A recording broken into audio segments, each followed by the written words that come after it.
Smart കിച്ചണിലേക്ക് എല്ലാവർക്കും സ്വാഗതം. ഇന്നത്തെ റെസിപ്പി വാഴക്കൂമ്പ് കൊണ്ടുള്ള ഒരു ചമ്മന്തിയാണ്. നിങ്ങളിൽ പലരും പരീക്ഷിച്ച് നോക്കാത്ത ഒരു ഐറ്റം ആയിരിക്കും ഇത്. വാഴക്കൂമ്പിനെ പലയിടത്തും പല പേരിലാണ് അറിയപ്പെടുന്നത്. വാഴച്ചുണ്ട്, വാഴപ്പൂവ്, കൊടപ്പൻ എന്നെല്ലാം പറയാറുണ്ട്. ഞങ്ങളിതിനെ വാഴക്കൂമ്പെന്നാണ് പറയുന്നത്. ഫ്രണ്ട്സ്, നിങ്ങൾക്കെല്ലാവർക്കും സുഖം തന്നെയല്ലേ? വീഡിയോ കണ്ടുകൊണ്ടിരിക്കുമ്പം തന്നെ ഒന്ന് ലൈക്ക് ചെയ്യാൻ മറക്കരുത്.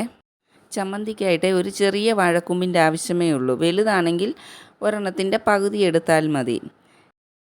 തോരനൊക്കെ നമ്മൾ എടുക്കാറുള്ളത് പോലെ പുറം ഭാഗത്തെ കുറച്ച് അടത്തി കളഞ്ഞ ശേഷം ബാക്കി അരിഞ്ഞെടുക്കാം.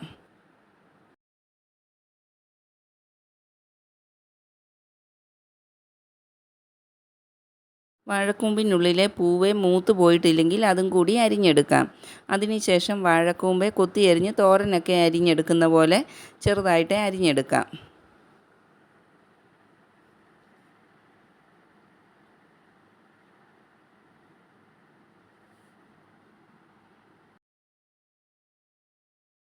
അരിഞ്ഞ വാഴക്കൂമ്പ് ഒരു ബൗളിലോട്ട് മാറ്റി കൊടുക്കാം. ഇത് കറ പോകാനായിട്ട് ഒന്ന് കഴുകിയെടുക്കാനായിട്ട് കുറച്ച് വെള്ളം ഒഴിച്ചിടാം.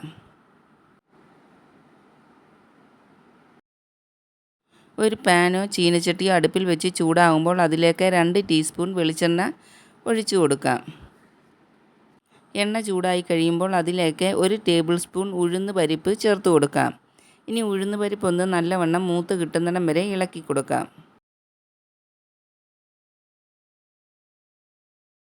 ഉഴുന്ന് പരിപ്പ് ഇതുപോലെ ഗോൾഡൻ കളറായി മൂത്ത് വന്നു കഴിയുമ്പോൾ ഇത് എണ്ണയിൽ നിന്നും കോരിയെടുക്കാം.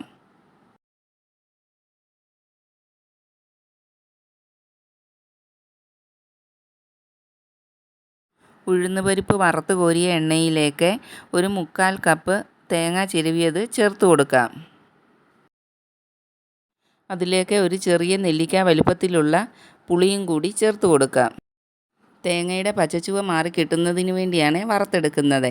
നല്ലവണ്ണം വറുത്തെടുക്കണ്ട, ഒന്ന് കളറ് മാറാൻ തുടങ്ങുന്നിടം വരെ വറുത്താൽ മതി. തേങ്ങാപ്പീര നല്ലവണ്ണം ഒന്ന് ചൂടായി വന്നു കഴിയുമ്പോൾ അതിലേക്ക് കുറച്ച് കറിവേപ്പില ചേർത്ത് കൊടുക്കാം. ഇനി തേങ്ങ ഒന്ന് മൂത്ത് വരാൻ തുടങ്ങുന്നിടം വരെ ഇളക്കി കൊടുക്കാം. ഇതുപോലെ തേങ്ങാപ്പീരയൊന്ന് കളർ മാറി വരാൻ തുടങ്ങുന്ന സമയത്ത് അതിലേക്ക് 2.5 ടീസ്പൂൺ എരിവുള്ള മുളക് പൊടിയാണ് ചേർത്ത് കൊടുക്കുന്നത്. പൊടിയുടെ പച്ചമണം മാറി കിട്ടുന്നിടം വരെ വഴറ്റി കൊടുക്കാം.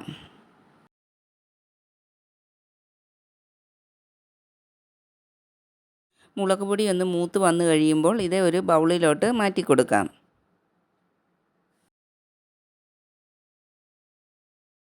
ഇനി ഇതേ പാനിലേക്ക് തന്നെ 1 ടീസ്പൂൺ വെളിച്ചെണ്ണ ഒഴിച്ചു കൊടുത്ത ശേഷം കഴുകി മാറ്റി വെച്ചിരിക്കുന്ന വാഴക്കൂമ്പ് ഇട്ട് കൊടുക്കാം. തവിയൊണ്ട ഒന്ന് ഇളക്കി കൊടുത്ത ശേഷം എല്ലാം ഒന്ന് തട്ടിപ്പൊത്തി വെച്ച് വെന്ത് കിട്ടുന്നതിന് വേണ്ടി ഒരു അടപ്പ് വെച്ച് അടച്ചു വെക്കാം.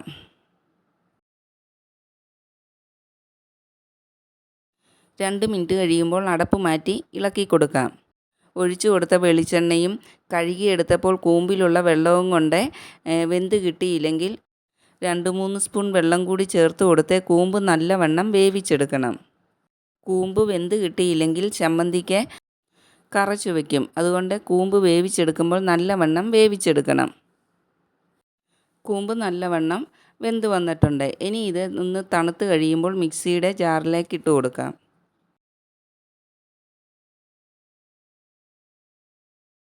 മിക്സിയുടെ ജാറിലേക്ക് വെന്ത കൂമ്പ് ഇട്ട് കൊടുത്ത ശേഷം അതിലേക്ക് വറുത്ത് വെച്ചിരിക്കുന്ന തേങ്ങയുടെ മിക്സ് ഇട്ട് കൊടുക്കാം.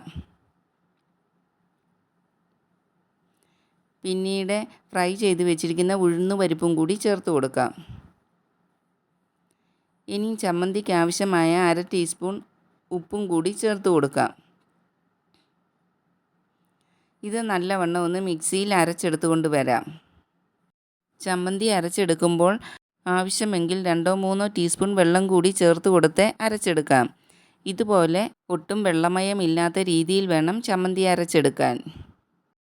നിങ്ങളിൽ പലരും ഈ റെസിപ്പി ആദ്യമായിട്ടായിരിക്കും കാണുന്നത്. നല്ല അടിപൊളി ടേസ്റ്റിലുള്ള ഒരു വാഴക്കൂമ്പ് ചമ്മന്തിയാണ് ഇത്. ഇനി നിങ്ങൾക്ക് വാഴക്കൂമ്പ് കിട്ടുമ്പോൾ ഇതുപോലൊന്ന് ചമ്മന്തി അരച്ച് നോക്കാൻ മറക്കരുത്. വീഡിയോ ഇഷ്ടപ്പെട്ടാൽ ഫ്രണ്ട്സിനും ഫാമിലിക്കും എല്ലാം ഒന്ന് ഷെയർ ചെയ്ത് കൊടുക്കുകയും ലൈക്ക് ചെയ്യുകയും സബ്സ്ക്രൈബ് ചെയ്യാതെ കാണുന്നവരുണ്ടെങ്കിൽ ഒന്ന് സബ്സ്ക്രൈബ് ചെയ്ത് സപ്പോർട്ടും കൂടി ചെയ്യണേ.